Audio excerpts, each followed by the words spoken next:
आज आम्ही निघालो पोलाचीला. काल सडनली प्लॅन केलं की उद्या घरी बसण्यापेक्षा कुठेतरी बाहेर जावं, कारण लेकरांना पण सुट्टी होती. तर म्हणलं की कुठेतरी बाहेर जावं सगळे फिरायला, म्हणून आम्ही निघालो वॉटरफॉल्सला.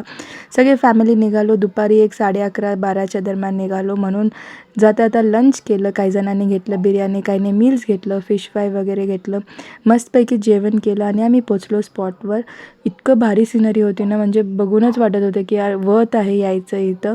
आणि मस्तपैकी सगळ्यांनी एन्जॉय केलं. आम्हालाही खूप एन्जॉय करायचं होतं, बट मोर दॅन एन्जॉयमेंट इथे इम्पॉर्टंट होतं सगळ्या लेकरांची काळजी घेणं. कारण कसं असतं की बॅचलर्स असताना, आफ्टर मॅरेज बेबी नसताना वगैरे ना एन्जॉयमेंट ओके, पण त्याच्यानंतर रिस्पॉन्सिबिलिटीज जे असते एन्जॉयमेंटपेक्षा खूप जास्त असते. मी स्टॅलिनला तेच म्हणत होते की आपण एन्जॉय नंतर करूयात, but right now let kids enjoy, let us take responsibility to take care of them. आणि आम्ही इव्हनिंगला चहा पिलो आणि घरी परत निघालो.